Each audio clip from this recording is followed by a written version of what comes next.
अगर भारत में एक दिन भी सनसेट ना हो तो क्या होगा? आप कहोगे सीधी सी बात, डिजास्टर होगा। तो फिर रामचरितमानस में राम के जन्म पर ऐसा क्या लिखा गया है कि 1 महीने तक सनसेट नहीं हुआ? आइए जानते हैं इस सीक्रेट को।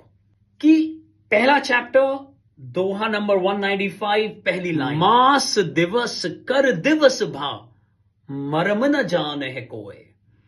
भानु यानी सूरज ने 1 महीने के टाइम को 1 दिन में लिमिट कर दिया और इसका सीक्रेट कोई नहीं जानता। ये तब की बात है, आज हम जानते हैं, आज हम इसको डिकोड कर सकते हैं। मैंने पहले भी कई बार बोला है, ये इतिहास है, बट लोग वहां उतने जटिल नहीं थे, इसलिए उनको बड़ी इनोसेंट सी लैंग्वेज के अंदर चीजें बांध कर दी गई हैं।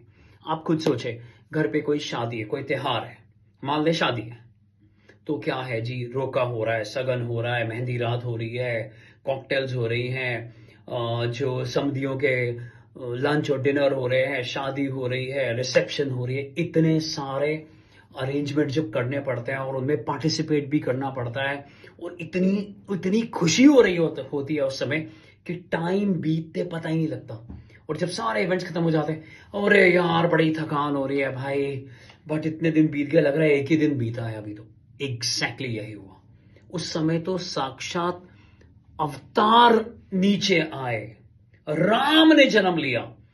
तो एक राजा के पुत्र भी थे, तो बहुत सारे आसपास के, उस समय आप ये माने कि बहुत सारे राजा हुआ करते थे।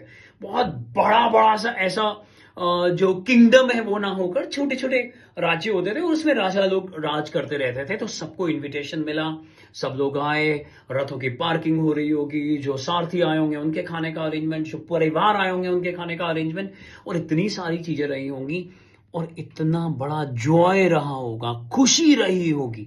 और याद रखें, खुशी जो है वो जल्दी बीत जाती है, और यही अगर दुख होता है किसी के पास तो वो बीतते नहीं बीतता। टाइम एक इल्यूजन है। तो यही वो बात है कि इतनी खुशी थी कि 1 महीने का समय ऐसा लग रहा था कि एक दिन। तो मुझे उम्मीद है कि हमें ये डिकोडिंग समझ में आई होगी। Stay connected. Thank you very much.